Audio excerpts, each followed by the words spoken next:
La vague, Todd Strasser, chapitre 8. David et Laurie habitaient tous deux non loin du lycée. L'itinéraire de David ne le conduisait pas forcément devant la maison de Laurie, mais depuis la seconde, l'année où il avait commencé à s'intéresser à elle, il avait pris l'habitude de faire un détour tous les matins, espérant la croiser en chemin. Au début, il ne la retrouvait qu'une fois par semaine environ, mais au fil des mois, tandis qu'ils apprenaient à se connaître, il la croisa de plus en plus souvent, jusqu'à ce que, au printemps, ils en arrivent à faire le trajet ensemble pratiquement tous les jours. Pendant longtemps, David crut qu'il ne s'agissait que de hasard et de chance. Jamais il n'aurait pensé que, depuis le début, Laurie l'avait guetté à sa fenêtre. Les premiers temps, elle avait fait semblant de tomber sur lui, une fois par semaine. Mais les jours passant, elle avait décidé que cela arriverait de plus en plus souvent. Lorsque David passa prendre Laurie le lendemain matin, il avait le cerveau en ébullition. « Je t'assure, Laurie, c'est exactement ce dont l'équipe a besoin !» déclara-t-il tandis qu'il marchait vers le lycée. Ce dont l'équipe a besoin, c'est d'un quarterback qui sache faire une passe, d'un arrière qui ne perde pas le ballon, de deux plaqueurs qui n'aient pas peur de jouer leur rôle, d'un ailier qui... Ça va, arrête, la coupa-t-il irrité. Je suis parfaitement sérieux. J'ai initié l'équipe à la vague hier, avec l'aide de Brian et d'Eric. Les gars étaient enthousiasmés. Bon, ce n'est pas comme si on avait fait des progrès avec un seul entraînement, mais j'ai senti qu'il se passait un truc. J'ai vraiment senti un esprit d'équipe se former. Même Schiller, notre entraîneur, était impressionné. Il a dit qu'il ne nous reconnaissait pas. Bon, en tout cas, pour ma mère, tout ça ressemble à un lavage de cerveau. Hein. Quoi? Selon elle, Monsieur Ross nous manipule. Ta mère est tarée. Qu'est-ce qu'elle peut en savoir de toute façon? Et puis, depuis quand t'écoutes ta mère? Tu sais bien qu'elle s'inquiète pour un rien. Je n'ai pas dit que j'étais d'accord avec elle. Tu n'as pas dit le contraire non plus, hein. Je te répétais juste ces paroles. David ne voulait pas lâcher le morceau. De quel droit elle raconte ça d'abord? Insista-t-il. Elle ne peut pas comprendre la vague tant qu'elle n'a pas vu comment ça fonctionne dans une classe. Les parents croient toujours tout savoir.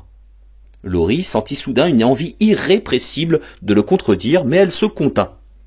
Elle ne voulait pas se disputer avec lui pour un truc si bête. Elle détestait lorsqu'il se fâchait. De plus, pour ce qu'elle en savait, la vague était peut-être bien ce qu'il fallait à l'équipe. Une chose était sûre, c'est qu'elle avait besoin de changement.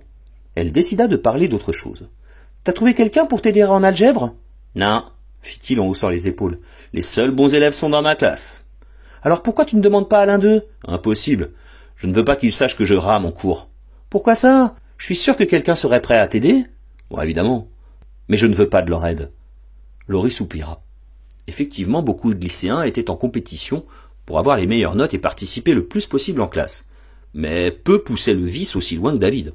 « Tu sais, dit-elle, Amy n'a rien dit hier midi, mais si tu ne trouves personne d'autre, elle pourra sûrement te donner un coup de main. »« Amy ? Oui, Amy. Elle est super bonne en maths. Je parie que si tu lui donnes ton problème, elle le résoudra en 10 minutes. »« Mais pourquoi elle ne s'est pas proposée hier ? » ?»« Elle était intimidée, expliqua-t-elle. Je crois qu'elle a un penchant pour Brian. Et elle ne veut pas lui faire peur en ayant l'air d'une intello. » David éclata de rire avant de répondre. « Elle n'a pas de souci à se faire alors. Hein. Si elle pesait 100 kilos et portait un maillot de Clarkston, alors là, oui, elle ferait peur. Hein. » Lorsque les élèves arrivèrent en cours d'histoire, ils remarquèrent le grand poster affiché au fond de la classe, représentant une vague bleue.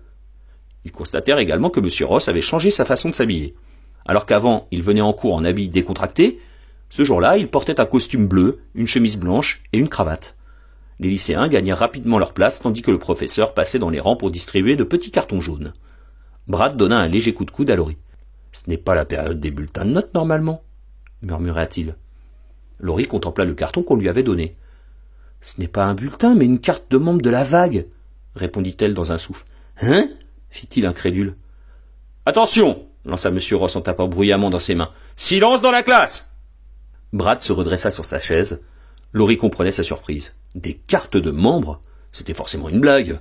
Pendant ce temps, M. Ross avait fini de distribuer les cartons et s'était replacé près du tableau. « Dorénavant, vous aurez tous une carte de membre » annonça-t-il. « En regardant au verso, vous découvrirez que certaines cartes portent un X rouge. Si c'est votre cas, cela signifie que vous êtes un moniteur.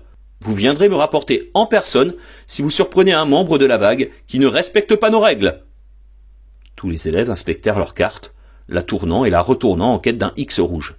Les moniteurs ainsi désignés, comme Robert et Brad, arboraient de grands sourires. Les autres, dont Laurie, semblaient moins ravis. Laurie leva la main. « Oui, Laurie ?» l'encouragea Ben. « Quel est l'intérêt ?» demanda-t-elle. Le silence se fit dans la classe. Ben ne lui répondit pas immédiatement. « Tu n'oublies pas quelque chose ?» dit-il enfin. « Ah oui, c'est vrai. » La jeune fille se leva et se posta à côté de sa table. « Monsieur Ross, quel est l'intérêt de ces cartes ?» Ben s'était attendu à ce qu'on lui pose cette question. À l'évidence, les lycéens ne comprendraient pas tout de suite leur utilité. C'est un petit exemple d'autorégulation au sein d'un groupe. Comme Laurie n'avait pas d'autres questions, le professeur se tourna vers le tableau pour compléter le slogan. La force par la discipline, la force par la communauté. Le mot du jour était action. Maintenant, nous comprenons ce que sont la discipline et la communauté, déclara-t-il. L'action sera l'objet de notre prochaine leçon. Au bout du compte, la discipline et la communauté ne sont rien sans l'action. La discipline vous donne le droit de passer à l'acte. Un groupe discipliné avec un but peut se donner les moyens de l'atteindre. Plus exactement, il se doit de passer à l'action pour l'atteindre. Vous tous, croyez-vous en la vague ? Après une fraction de seconde d'hésitation, la classe se leva comme un seul homme et répondit d'une même voix « Monsieur Ross, oui !» Ben acquiesça. « Alors, vous devez vous aussi passer à l'action. N'ayez jamais peur d'agir pour défendre ce en quoi vous croyez. En tant que membre de la vague, vous devez agir ensemble, comme une machine bien huilée. Par le travail acharné et l'allégeance, vous apprendrez plus vite et vous irez plus loin. Ce n'est qu'en vous soutenant les uns les autres, en œuvrant ensemble, en obéissant aux règles, que vous pourrez assurer le succès de la vague. » Droit comme des i à côté de leur bureau, les lycéens burent ces paroles. Laurie s'était levée en même temps que les autres, mais elle ne ressentait plus la bouffée d'énergie et l'unité des derniers jours. En fait, aujourd'hui, la résolution de ses camarades, leur obéissance inconditionnelle, lui semblait presque dérangeante. « Asseyez-vous !» ordonna Ben, et aussitôt tout le monde s'assit. Le professeur poursuivit le cours. « Lorsque nous avons débuté la vague en début de semaine, j'ai eu l'impression que certains cherchaient à écraser les autres pour donner la bonne réponse le premier, pour être le meilleur membre de notre mouvement. À partir d'aujourd'hui, je veux que cela cesse. Vous n'êtes pas en compétition les uns avec les autres. Vous travaillez ensemble pour défendre une cause commune. Vous devez vous voir comme une équipe dont vous faites tous partie. Rappelez-vous, au sein de la vague, vous êtes tous égaux. Personne n'est plus important ou plus populaire que les autres, et personne ne doit se sentir exclu du groupe. La communauté, c'est l'égalité pour tous au sein du groupe. Bien. Votre premier acte, en tant que groupe, sera de recruter activement de nouveaux membres. Pour devenir membre de la vague, chaque nouvel adhérent devra prouver qu'il connaît nos règles et jurer qu'il leur obéira rigoureusement. David sourit lorsque Eric se tourna vers lui pour lui faire un clin d'œil. C'est exactement ce qu'il avait besoin d'entendre.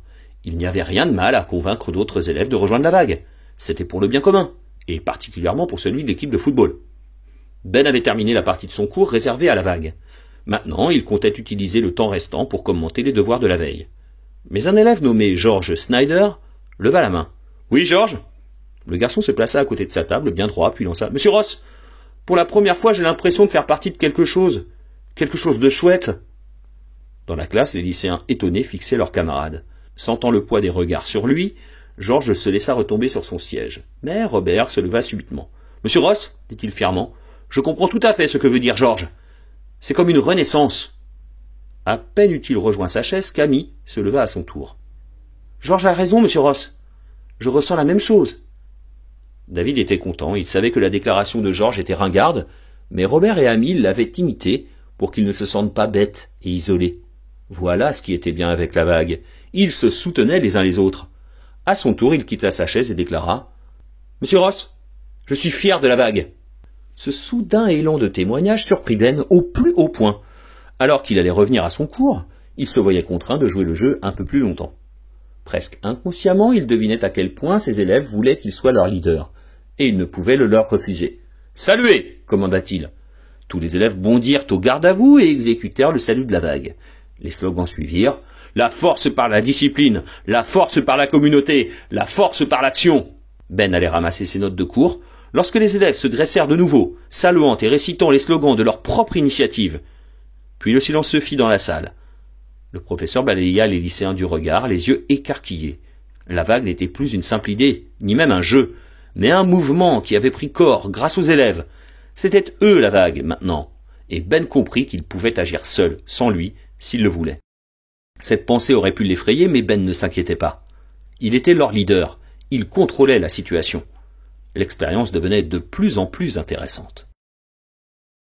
À la pause déjeuner ce jour-là, tous les membres de la vague, dont Brian, Brad, Amy, Laurie et David, s'assirent dans la cafétéria à une seule et même longue table. Robert Billings hésita tout d'abord à se joindre à eux, mais David insista pour qu'il s'asseye, lui rappelant qu'ils faisaient tous partie de la vague maintenant. La plupart d'entre eux étaient emballés par ce qui se passait dans la classe de M. Ross. Et Laurie n'avait guère de raison de les contredire. Pourtant, elle se sentait mal à l'aise. Tous ces saluts et ces slogans. Finalement, elle profita d'un blanc dans la conversation pour demander « Personne ne trouve ça bizarre ?»« Mais comment ça ?» fit David en se tournant vers elle. « Je ne sais pas trop, mais ça ne te semble pas un peu étrange ?»« C'est très différent de tout ce qu'on a connu, c'est tout.